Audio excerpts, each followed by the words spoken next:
Asia cup 2025ની final મેચમાં ભારતીય cricket ટીમે શાનદાર પ્રદર્શન કરીને પાકિસ્તાનને 5 વિકેટથી પરાજય આપ્યો અને 9મી વખત એશિયા કપનો ખિતાબ પોતાના નામે કર્યો છે। એશિયા કપની ફાઇનલમાં પાકિસ્તાનને હરાવી ભારતનો વિજય થયો છે। ફાઇનલ મુકાબલો ભારત અને પાકિસ્તાન વચ્ચે રમાયો હતો, જેમાં ટોસ જીત્યા બાદ પાકિસ્તાન પ્રથમ બેટિંગ માટે ઉતરી હતી। ભારતીય બોલરોની દમદાર બોલિંગ સામે પાકિસ્તાની બેટ્સમેન ટકી ન શક્યા અને મર્યાદિત સ્કોર પર સમેટાઈ ગયા। જવાબમાં ભારતીય બેટ્સમેનોએ સ્વયંપૂર્વક અને આત્મવિશ્વાસ સાથે રમતા લક્ષ્યાંક સરળતાથી હાંસલ કર્યો હતો। ભારતના વિજય સાથે દેશભરમાં આનંદની લહેર દોડી ગઈ છે। સુરત શહેરમાં પણ ભારતના વિજયના સમાચાર બાદ ક્રિકેટ પ્રેમીઓમાં ઉત્સાહનો માહોલ જોવા મળ્યો હતો।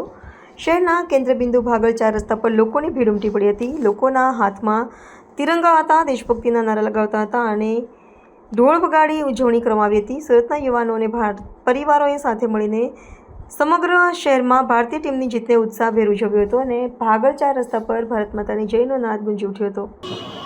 आज एशिया कप का जो टूर्नामेंट में जो भारत का विजय का वो मानने के लिए यहाँ कोट विस्तार का वो बड़ा संख्या में भागल 4 रास्ता में वो इकट्ठा हुआ और ये सौचती पकड़ा तरीके पुलिस फोर्स का अलग अलग ब्रांच, क्राइम ब्रांच, एसओजी અને मैदतपुरा और वो लालगेट पुलिस स्टेशन का पुरता संख्या में यहाँ वो पुलिस तैनात है और यहाँ क्राउड धीरे धीरे से यहाँ से वो डिस्पर्स हो जा रहा है और कुछ समय में ट्रैफिक नॉर्मल यहाँ चालू करने वाला है। Thank you.